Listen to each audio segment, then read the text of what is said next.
France has passed a landmark bill banning children under 15 from using social media platforms, making it the first European Union nation to establish such legal barriers. 프랑스가 15세 미만 미성년자의 소셜미디어 플랫폼 사용을 금지하는 선도적인 법안을 통과시켰습니다. 유럽연합 회원국 중에서 이 같은 법적 규제를 마련한 국가는 프랑스가 처음입니다. So many countries are considering it and trying to pass the bill, but France has actually passed this bill. They have passed the bill, and it will go into effect starting September the 1st, so coming up quickly. Yeah. And meanwhile, those that have existing underage accounts, they will receive a 4-month grace period before the ban applies to them. So for them, it's not going to be quite grandfathered out where they get to keep it because they started in time, but they will have a 4-month grace period to kind of perhaps wean themselves off of social media or to, give them a little bit of time to kind of, figure things out. I guess, what would that be in English? Like, I think of the Korean word first, like 정리하다, right? Like, to kind of say their goodbyes or, do the things that you need to do to get yourself off. Yeah. What does grandfathered out mean? Grandfathered out means if you have a rule that has been made, but you've already been kind of part of it. So let's say, as an example, if you are 13 years old and this is like for 15-year-olds and younger, well, you're already on there, meaning that, well, you were 13, so you will not be part of the new rule. Therefore, everyone 15 and over now, they can't get on you. Or even if you're 13, you have to wait 2 years. But if you were already part of it when you're 13, you're not affected by the law. So for the next 2 years, you can still benefit from it, or, you still have access to it while, the time expires. However, that's not the case. No, that is not the case. Yeah. So there's no grandfather rule here, but they will have a 4-month grace period. So those who are already on social media, they have to cut their ties in the next 4 months. Whereas other people, it's going to start September 1st. 그래요. 재밌는 표현이네요. grandfathered out 하지 않을 것이다 라고 하셔가지고 이거 좀 부연 설명을 부탁했는데요. 기존에 계정이 있었던 사람들은 면제가 되는 그런 일은 없다는 겁니다. 네. 그러나 좀 일종의 유예기간, grace period로 한 4개월 정도 시간을 주는 거죠. 원래 9월 1일부터 시행이 되는 법안이기는 한데 지금 현재 계정을 가지고 있는 15세가 안 된 청소년들 같은 경우에는 이제 슬슬 정리를 하라는 겁니다. 자, 이게 어떤 법안이냐? A landmark 법안, landmark bill이에요. Yeah, landmark here is being used as an adjective, and anything that's a landmark something means that it's very significant. It's meaningful. And in the same sort of way, a landmark in your country or in your city is something that is significant or that is noticeable. Like in Seoul, Seoul Tower or Namsan Tower is a landmark. It's something that everyone recognizes, that everyone sees, that is known or understood. So in the same sort of way, a landmark bill, this is a bill that's going to become a law, something that's going to be put into place. Well, this isn't just a law because there's many laws that are created that maybe a lot of people don't notice every day. But this one is going to be one that people will take notice of, not just in France, but in other surrounding European countries, because maybe they might follow suit too. 아하, 그래요. 그러니까 우리가 정말 이렇게 눈에 보이는 랜드마크만 랜드마크라고 부르는 게 아니라 이 법안 중에서도 굉장히 역사적이고 의미가 있고 획기적인 법안은 landmark bill이라고 부를 수가 있는 겁니다. What about a legal barrier? So legal, we're talking about the law, and this is something that's going to be a law. So a barrier is something that's in the way or that either blocks or protects something. So a legal barrier in this case means that it's something that is made by the law, not just something that a person made or that a programmer made. This is something that the law is going to protect, and it's something that's in the way, that's preventing people from doing something. And that would be joining social media at a younger age.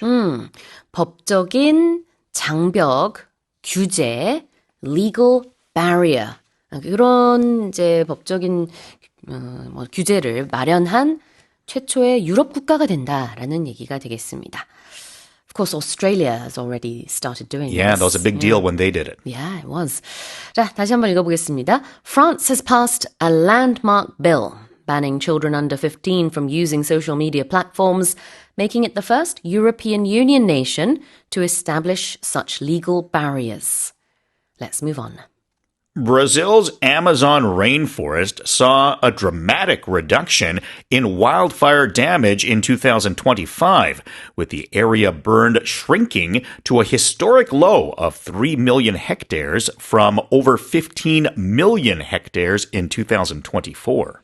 지난해 브라질 아마존 열대우림 지역의 산불 피해가 크게 감소해 1,500만 헥타르가 넘는 면적이 소실됐던 2024년에 비해 2025년에는 그 숫자가 사상 최저치인 300만 헥타르로 줄어든 것으로 나타났습니다.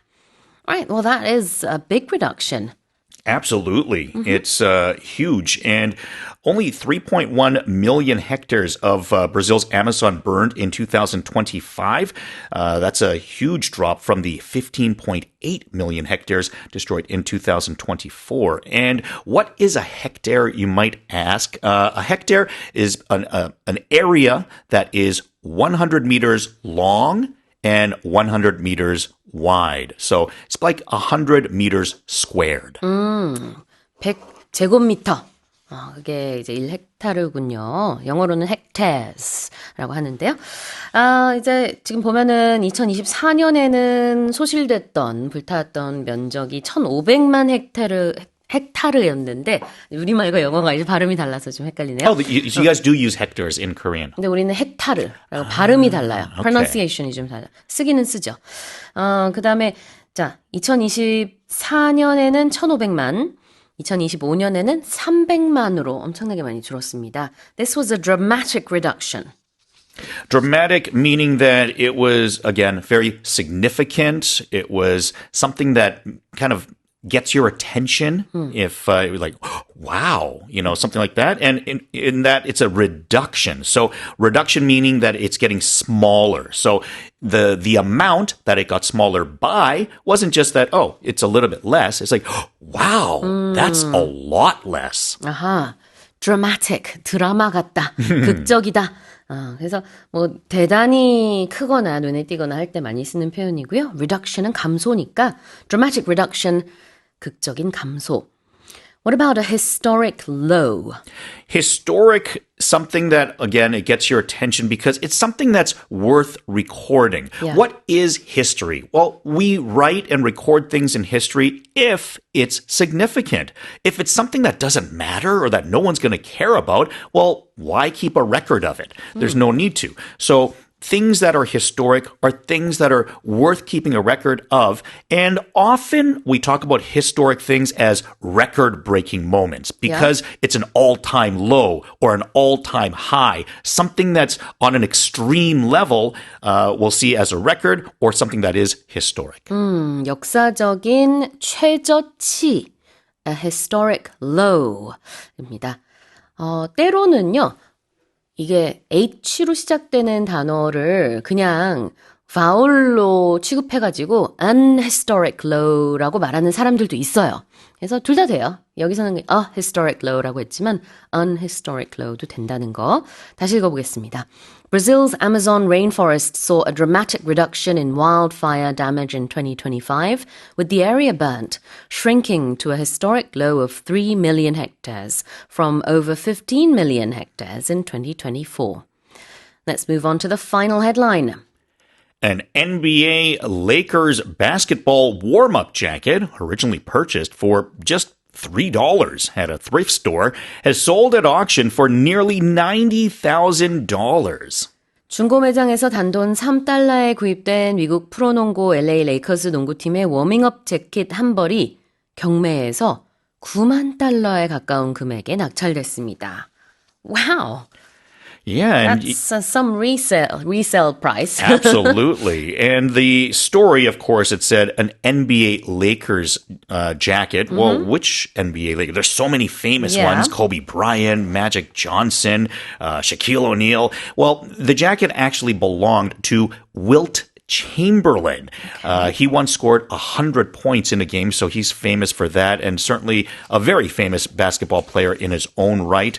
They said that he wore this historic jacket in the 1972 NBA Finals, so I don't know how that ended up in a thrift store, but apparently it did, and somebody benefited greatly from it. 와. 이게 3달러에 구입이 된 게 was it quite recently that it was purchased for $3? It wasn't like, decades ago. Yeah, I don't think it was years ago because it's a person that was looking for deals at thrift auctions and stuff. A teenager named Quinn Brown. So if he's a teenager, it certainly wasn't purchased more than 20 years ago. I would imagine it was quite recent. And he's a person that for years has actually looked around for cheap deals. So I think he was kind of looking for this. I don't know how he was able to realize that it was a special jacket in this way, but Sotheby's auction actually did authenticate it to be that particular jacket. So that's what getting that authentication is really what made it expensive. 네, 이 10대 청소년 퀸, what was his name?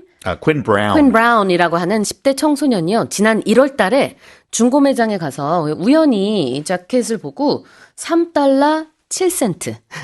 그래서 3달러 조금 넘게 돈을 주고 샀습니다. 그런데 이게 나중에 알고 보니까 이렇게 그 real 자켓이었고 굉장히 희소 가치가 있어서 이번에 89,600달러에 낙찰이 됐는데요. 우리 돈으로는 한 1억 3천만 원입니다. 와우. 3달러면은 원래 3달러면은 요즘 환율로 한 4,000원? 4, 5천 원, 그 정도? 그 정도 할 텐데. I think less than 5,000원. 5천 원 안 들여서 1억 3천만 원 Not 거리가. bad. Not bad at all. 자, 표현 보겠습니다. A warm-up jacket. A warm-up jacket is something that basketball players would wear before the game starts. So you have a game where you wear your uniform, but before a game, you do something called a warm-up. You kind of play lightly. You want to build up a little bit of a sweat. And, to do that, you don't just wear your uniform. You'll wear a tracksuit or a warm-up jacket over top of your uniform to help you get warm. Exactly. And you'll usually warm up before most sports. Even before you run, you might do a quick warm-up, just to something to get your body sweating a little bit before you play a game or do any kind of exercise. 그래요. 경기 전에 몸을 풀기 위해서 몸을 풀 때 입는 재킷. 그게 바로 웜업 재킷가 되겠고요. 그다음에 이걸 어디서 샀죠? A thrift store? A thrift store is a place that sells things for cheap, for a discount. It could be secondhand in a lot of cases, but things like, in North America, we would call it, let's say, a dollar store, but it could also be a used goods store where you're selling things that have been used before. thrift store라는 게 중고품 가게를 얘기합니다. 자, 다시 한번 읽어볼까요? An NBA Lakers basketball warm-up jacket originally purchased for just $3 at a thrift store has sold at auction for nearly $90,000. And that's it for today's headlines.